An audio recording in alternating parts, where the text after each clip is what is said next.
for I am yours. You are mine.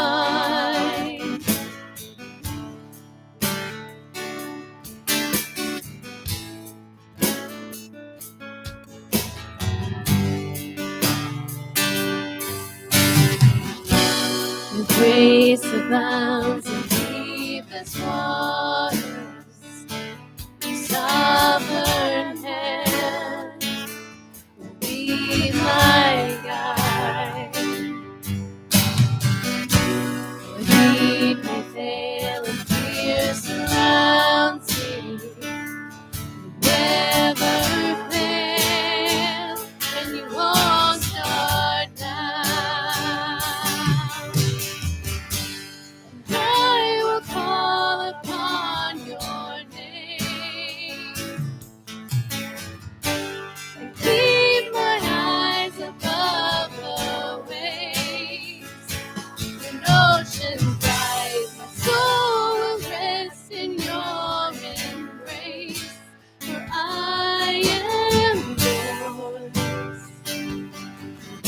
You are mine.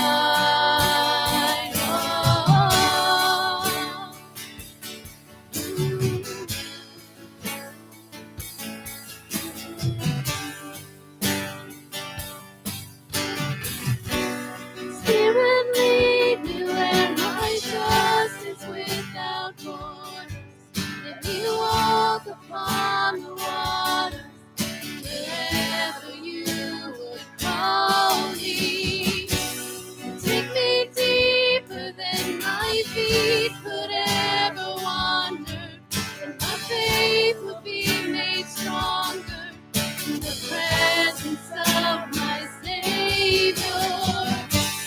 Spirit, lead me where my trust is without borders.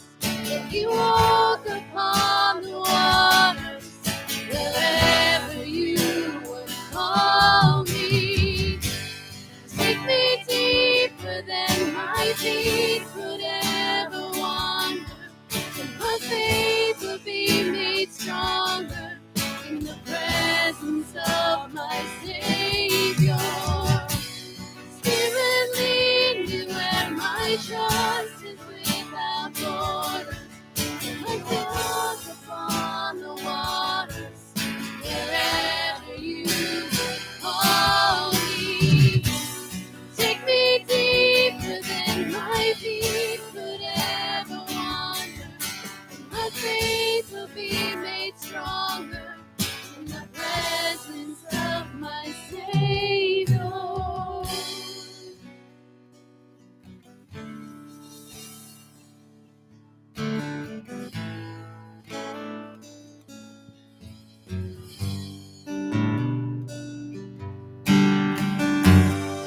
I will call upon your name.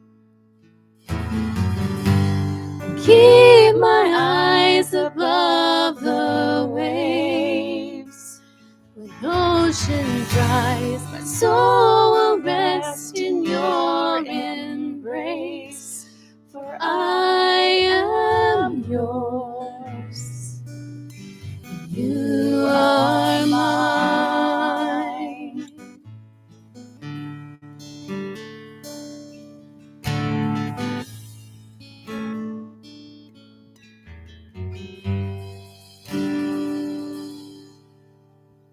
You may be seated.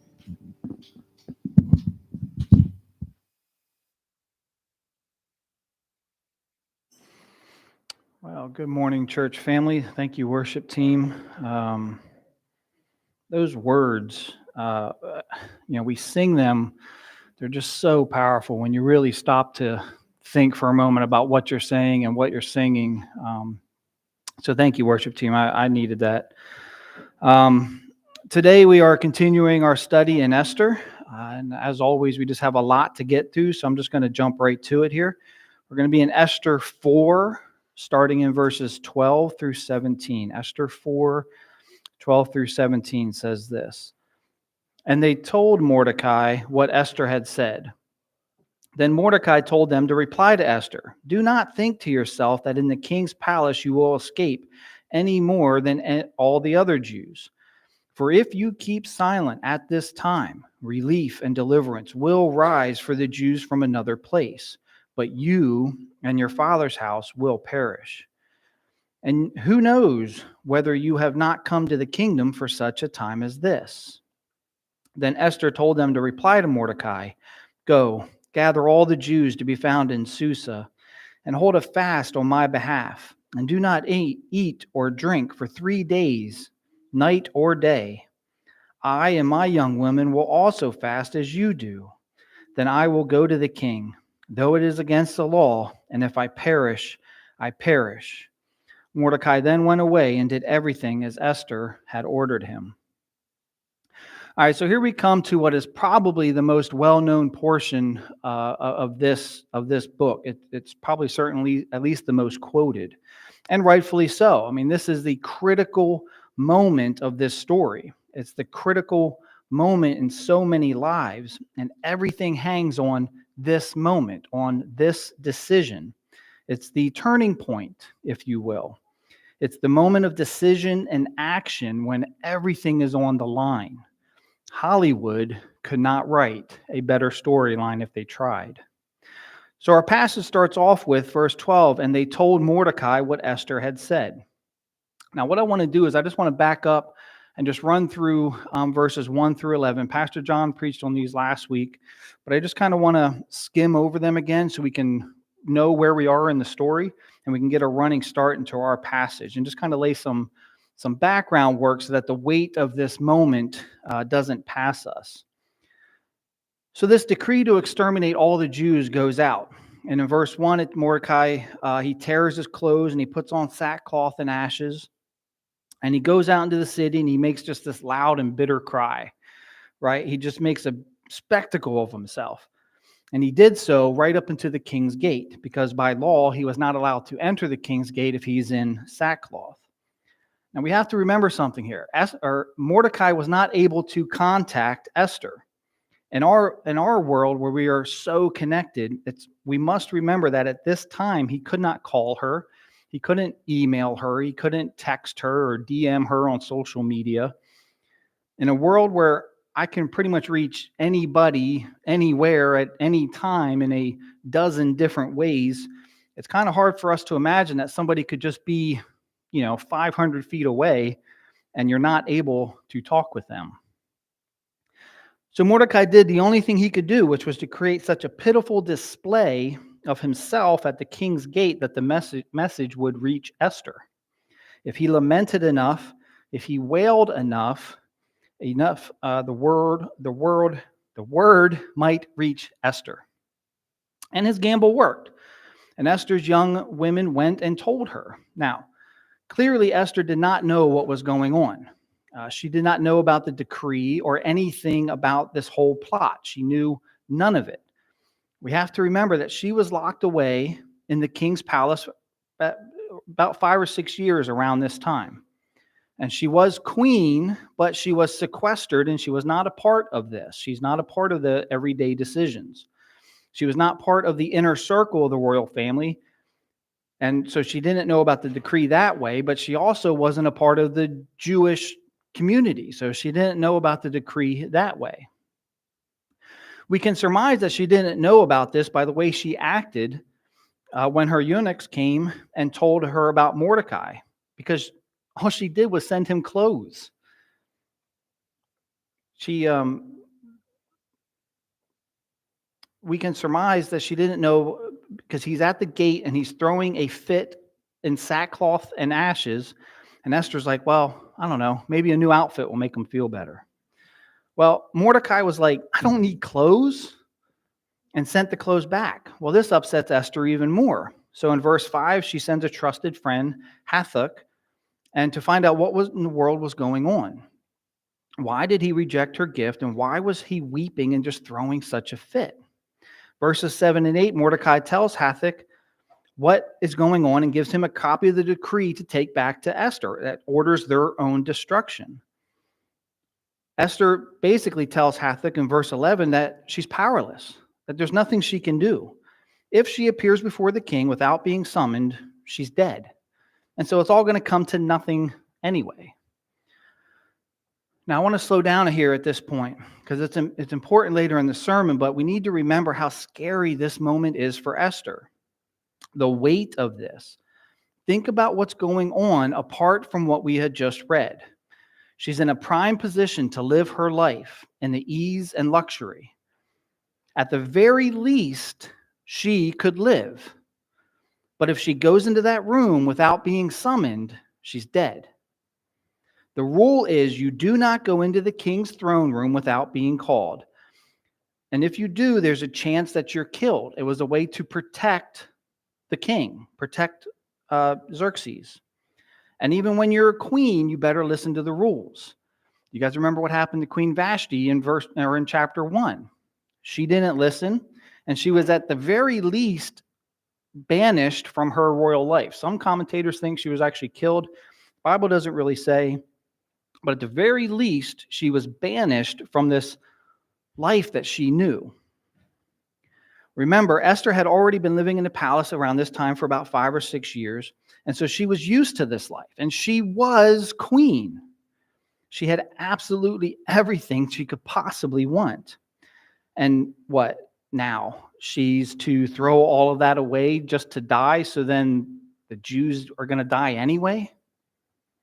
Remember in verse 11, right before our passage picks up, Esther shares that she had not been called into the king's chamber for 30 days. Okay, this is a key detail that adds weight to this moment. This suggests that King Xerxes' love for her has started to decrease, that she was not in his favor as much as she once was, that he didn't care for her as he had once had, that his attention and infatuation has gone to others and she's old news. Okay, all this makes her even more expendable, even less likely that he's going to raise that scepter when she goes into that room. Absolutely everything was at stake here. The temptation to say, all the Jews are dead either way, but at least I can live, must have been astounding. Wouldn't it be for you?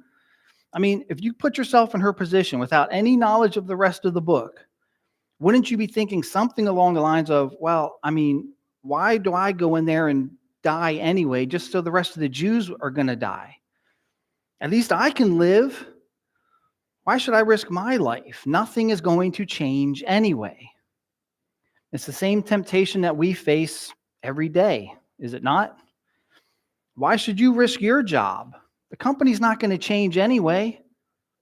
Why should you go before the school board and argue for Christian values in schools? They're not going to change anyway. Why should you join in with the other kids making fun of the new kid? They're not going to change anyway. Why should you confront that person who's sinning? They're not going to change anyway. Why should you answer the call to missions, uproot your family, go somewhere and die when the world isn't going to change anyway? You see, it's the same thing that Esther faces.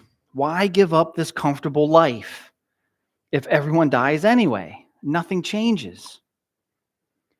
And so Esther replies, and she basically tells Mordecai no. And Hathach and some of the other eunuchs go back to Mordecai and they tell him, Esther says no, she can't do it. Okay, then that's verse 12. And they told Mordecai what Esther had said. Okay, verse 13 contains Mordecai's reply, which is just as good for Esther then as it is for us now. Let's look at it. Verse 13 says, Then Mordecai told them to reply to Esther, Do not think to yourself that in the king's palace you will escape any more than all the other Jews. I mean, this is so practical for us today, isn't it? Do you guys see the parallelism here? Yes, of course, Mordecai is talking to Esther here, but it takes very little imagination to imagine him saying, Do not think to yourself that in your church, okay, in your palace, you will escape any more than all the other Christians. Now, whether you're called into a huge confrontational public displays and discourses and bold contentious debates in the courts and school board meetings or public preaching in the town square, or if you're called to the just as dangerous life of living out your faith in everyday life and decisions and conversations around the water cooler, at the office, or at the lunch table. Either way, the church in America has been, as a whole, has been extremely quiet for a very long time. We have been very accommodating, doing whatever we can to soften the message, make it nicer, kinder, gentler. And whether you're called to the front lines to fight that war publicly, or you're called to fight the war every single day in your office by speaking out against those crude jokes instead of laughing with them, so that you're not slain, so that your career isn't slain, so that your reputation in the community isn't slain, so that your popularity in school isn't slain, whichever battlefront you find yourself on, know this: if you keep your mouth shut, you will not escape any more than any other Christian. Do not make the mistake of thinking, if we can just be a little kinder, a little longer, a little softer, if we can just give in a little bit more, compromise just a little bit more, if we can just make the gospel a bit more palatable, a bit more inclusive rather than exclusive, then they will like us and they won't kill us. I am sorry, but that is not how this war is fought. Sin will never stop. Evil will never stop. Satan will never stop. They will never be satisfied until Christians are 100% exterminated, just like the Jews were facing in this day, in the day of Esther. And I promise you this: if you genuinely think that all we need to do is compromise the gospel more to make it more palatable to the world in order to win the world, that will never work. And you really should do a study on how our adversary works. Evil will always take more than you give it, 100% of the time. This is not hyperbole, and it is not an exaggeration. Jesus said, "You are the salt of the earth." Do you know what salt does? Yes, it seasons, but it also prevents decay, right? And if you've been alive for longer than 30 years, think about that. It's nothing. 30 years. You can visually see the decay of our society. Now, I need to break the fourth wall here for a minute and let you behind the curtain. I wrote what I just said about the 30 years ago, and you can visually see the decay of society. I wrote that, and then a few days later, I'm reviewing my sermon, right? Because this isn't all just written in one go, right? I'm reviewing my sermon, and for some reason, the seeker movement popped into my head. You guys have heard about the seeker movement, right? The seeker-friendly church and that whole thing, the whole seeker movement.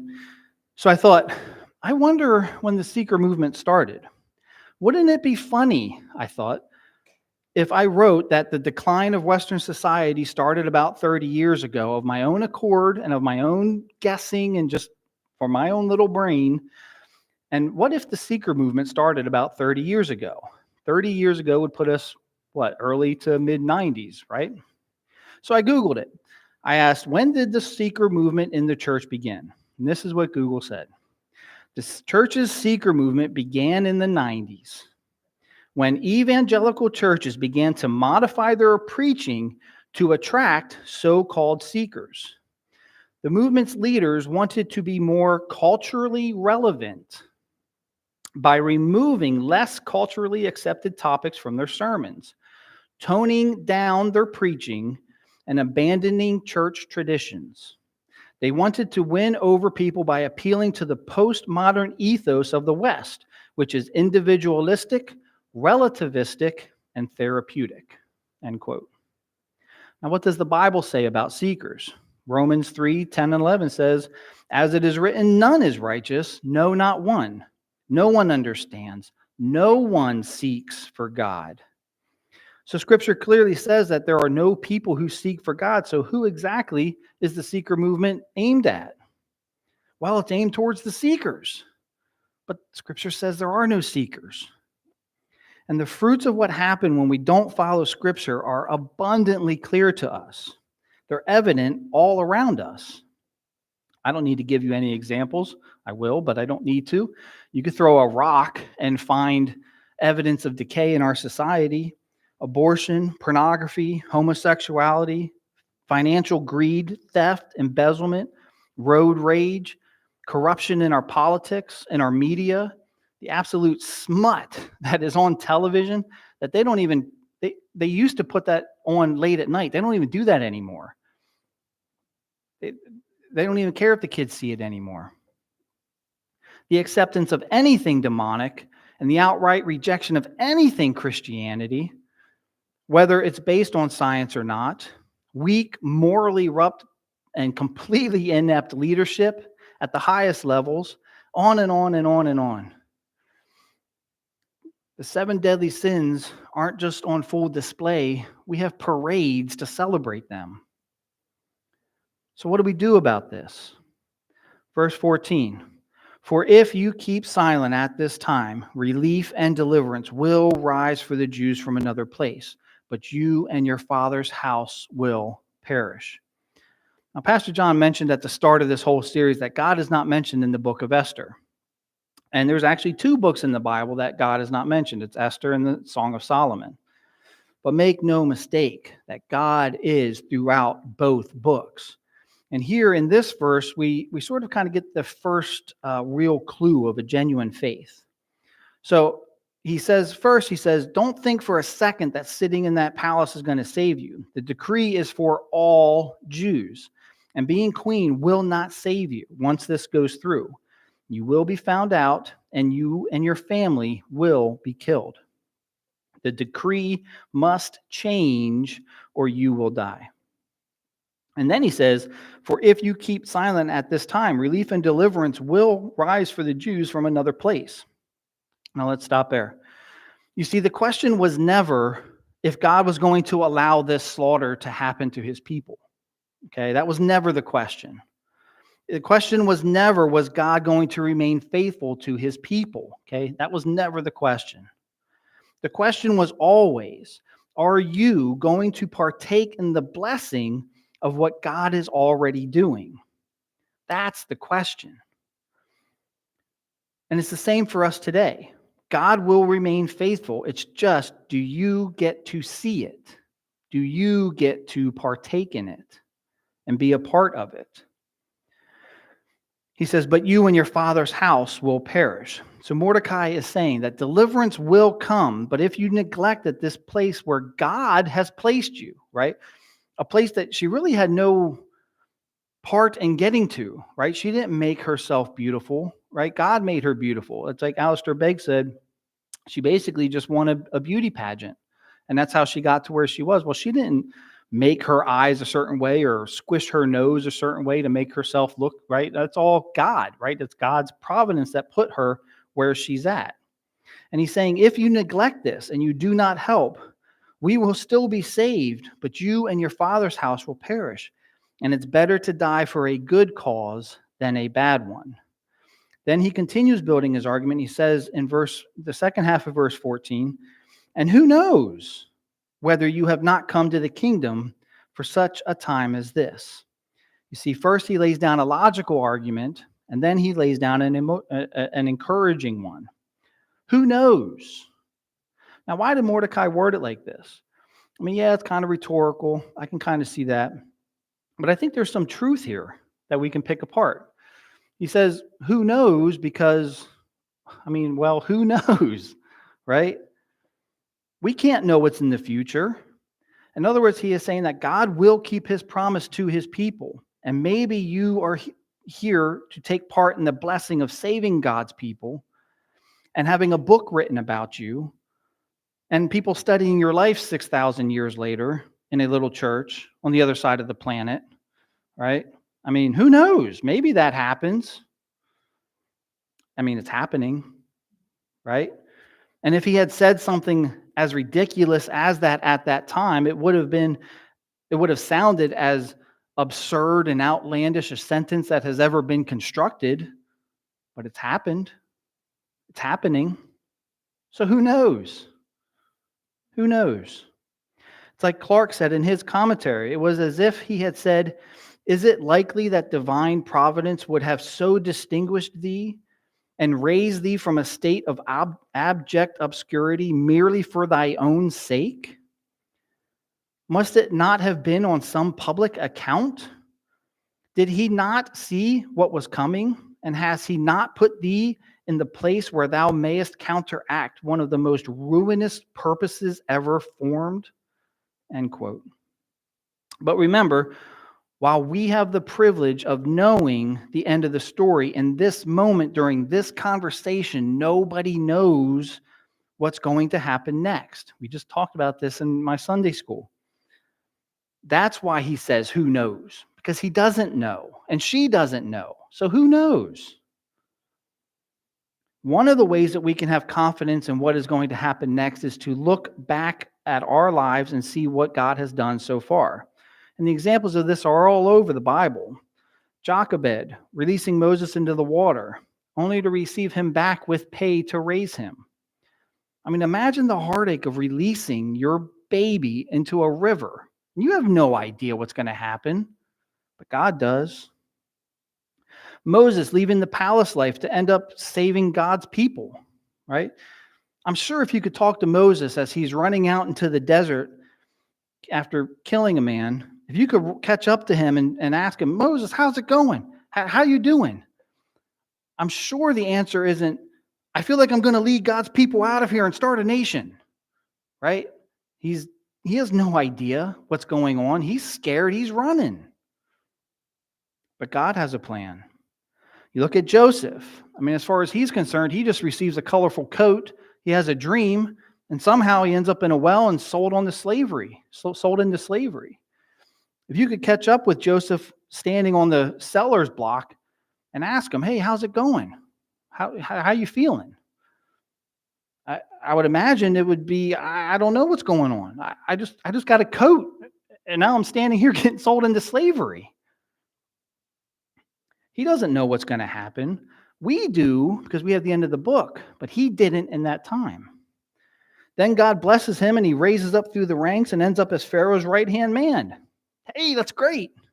He's flying high. He's feeling good. Now I know why I was sold here and I'm up here. Then he tells Potiphar's wife no when she makes advances towards him. And I mean, that's a good thing, right? He did a good thing. He did something good and he ends up in jail for it. From the highs of family life to the lows of slavery, to the highs of royal life, to the lows of rotting in a jail cell. If you could catch Joseph in that jail cell and ask him, "Hey, how's it going? How you doing?" I'm sure he'd ask, "Where's God in all this? I followed what he said. I didn't sleep with that woman. I did good. I did right. And now I'm rotting in his jail? Well, this isn't fair." But it's not until he was basically able to save the lives of millions of people from a famine and ultimately reveal himself to his brothers and reunite his family that he could look back through the corridor of what God has done to say, "Oh God, you did that to bring me here. You did that to bring me here. And I got that to here. That's why, and now I'm here. And this is why all that happened." But in those moments, you don't know that. In those dark moments, you just don't know that. On and on and on, up through the ages and up through the prophets, right on through the New Testament. You think of John the Baptist sitting in a jail cell, the herald of Jesus Christ, and he's asking, "Are you the one that was to come? I'm in a jail cell. What do we do? What are we doing?" He didn't know. You look at the disciples up in the upper room. They walked with Jesus for 3 years, and they didn't know. On and on, all the way up, tens of thousands of examples up through church history and right into our very own lives. I wrote this paragraph. I'm just going to read it. I just like what I wrote. So he says it, or I said this. So we have to take these moments in context and in the time frame of those that were living in that moment. Otherwise, we miss the nuances of this text. It's just a bland story. and boring sentences that have nothing to do with me. When we forget that these were real people in real times with real dust on their shoes and real doubts in their hearts who didn't know the future. Now, these stories become real and the people become real, and suddenly the stories have meaning because to our lives, they are who we are. They're in those places that we are. And this is where we find Queen Esther. It's in one of these dark, unknown moments. This is really critical for you guys to understand before we get to this next part here. It's in one of these uncertain and scary times when she doesn't know what's going to happen next. All she knows is the lives of all of her people are on the line, and so is hers. Okay? And maybe God uses us to bring about a modern day revival. I mean, why not? Why not us? Why not now? Right? I mean, it's pretty dark out there. Why not now? When you look throughout church history, when did the greatest changes come to God's church? During the darkest times, right? They came when those stood against the greatest darkness. You look at the church in Acts. Okay, you cannot write a more gripping story than the book of Acts. You look at the church during the Reformation. We hung on by a thread to real biblical truth. And of course, it's fascinating now, but in those moments, those people didn't know what was going to happen. The greatest light shines in the darkest dark. And look at how dark it is now. So who knows? Why not us? Why not now? Okay, and this type of an argument changed Esther's mind. We read in verse 15.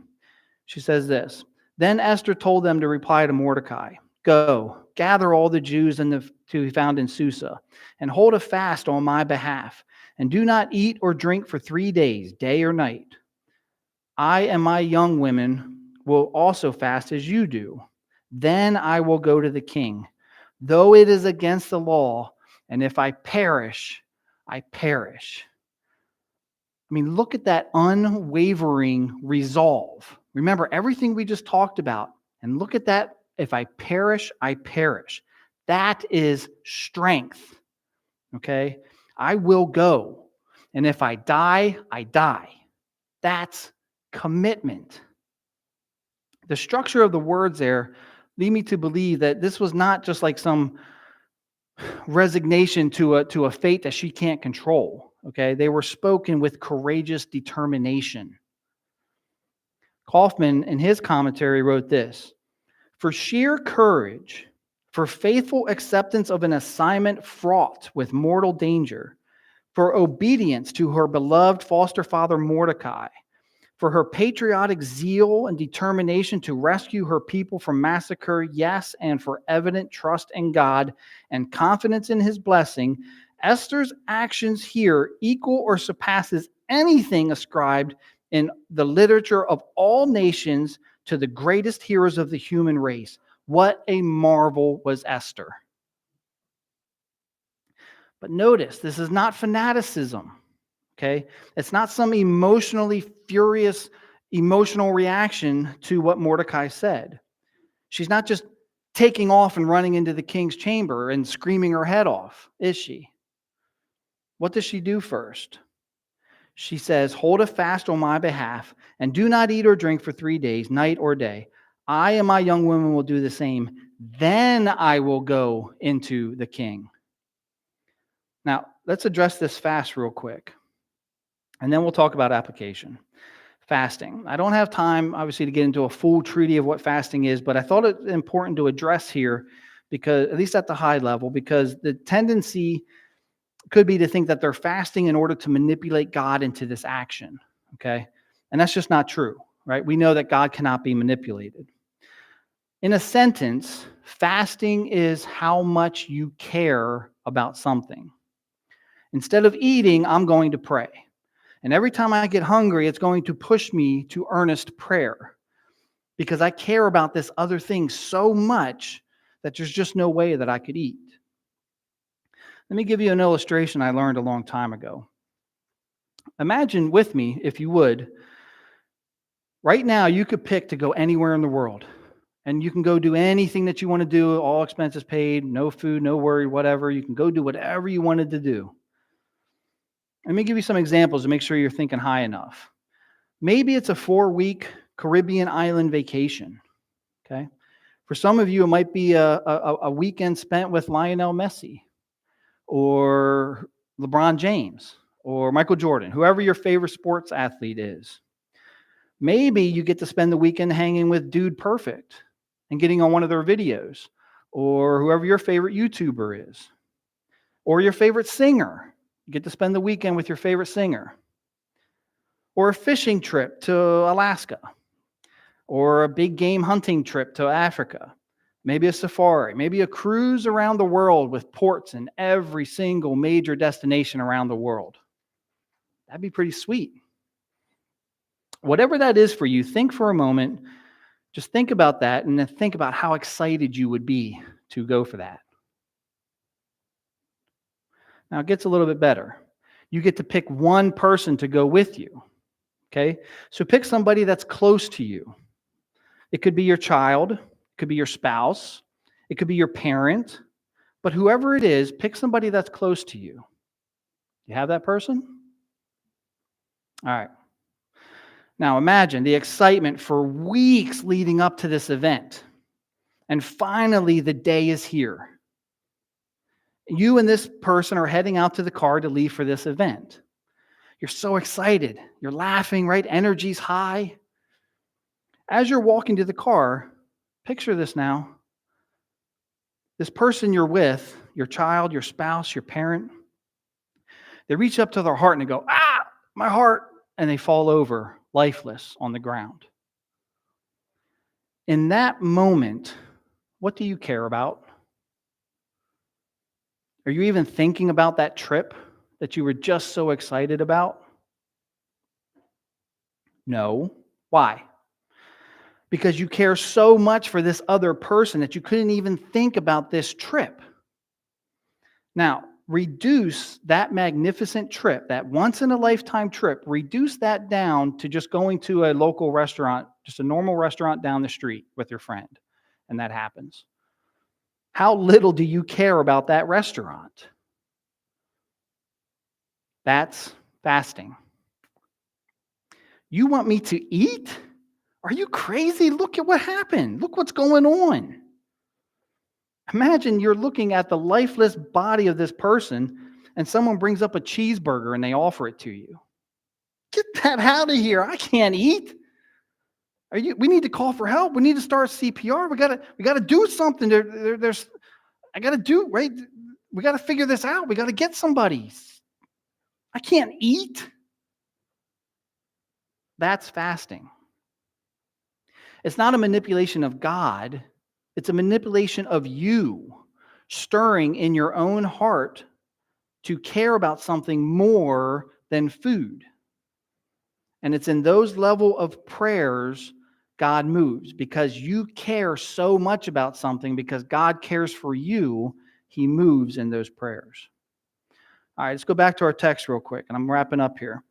Esther organizes this fast, and he's asking the Jews and those around her to care so much about the plight that she is in to forego food and drink, not to manipulate God, but to get ready for battle, right? It's preparation for warfare. It reminds me of another passage, Isaiah 6. It's a familiar one. I'm just going to read it. It'll be up on the board too. Isaiah 6, verse 1 says, "In the year King Uzziah died, I saw the Lord high and exalted, seated on a throne, and the train of his robe filled the temple. Above him were seraphim, each with 6 wings. With 2 wings they covered their faces, with 2 they covered their feet, and with 2 they were flying. And they were calling to one another, 'Holy, holy, holy is the Lord Almighty. The whole earth is full of his glory.' At the sound of their voices, the doorposts and the threshold shook, and the temple was filled with smoke. 'Woe to me,' I cried. 'I am ruined, For I am a man of unclean lips, and I live among a people of unclean lips, and my eyes have seen the King, the Lord Almighty. Then one of the seraphim flew to me with a live coal in his hand, which he had taken with tongs from the altar. With it he touched my mouth and said, "See, this has touched your lips. Your guilt is taken away, and your sin atoned for." Then I heard the voice of the Lord saying, "Whom shall I send? Who will go for us?" And I said, "Here I am, send me." Right? Here I am, send me. Send me. Lord, send me. I'll go talk to that coworker. Lord, send me. I will go live that life that you have for me. Lord, here I am. Send me. I will start that new career and treat it as a mission field. Lord, I will go. Send me to the front lines and become a missionary. Send me. And that's what Esther said. Lord, send me. I will go. And if I perish, I perish. What's the point of living a life that is not pleasing to God? Do you ever ask yourself that? What is your heart beating for if it is not to live a life like this? That is why your heart is beating right now. Right now, in this place, at this moment, at this time. From before creation even started, God knew that you would be sitting here right now in the year 2024 with your beating heart in this political environment, in this country, in this town, with that job, those friends, your experiences, both good and bad, who have shaped who you are today, and just waiting for you to say, "Here I am, Lord, send me." And if they make fun of me, they make fun of me. I'll go. If they call me names, they call me names. I'll go. If they think less of me, they think less of me. God, I'll go. And if I perish, I perish. But for me to live is Christ and to die is gain anyway. I'll go. I'm dead either way, but God, please, let me live a life worthy of your approval and not man's. And I say this pretty often, but if you believe that God is real, then live like it. Right? If you really believe that God is really real, what decisions are you making that are a direct reflection of that reality you claim to believe? But remember, you have to have your stuff in order. Do not take the sermon to just mean go out and scream louder at the world than they're screaming at you. Okay? You have to have your stuff in order. You have to know Scripture. You have to have your prayer life right. And notice that she is not alone. She is enlisting the help of God's army. You don't have to do this alone. You have brothers and sisters sitting right beside you who will help you shoulder the weight. They will help carry the burden. They will sit with you, cry with you, rejoice with you, prepare with you. It's just Scripture, prayer, and fellowship. Scripture, prayer, and fellowship. You get that in order, and then when God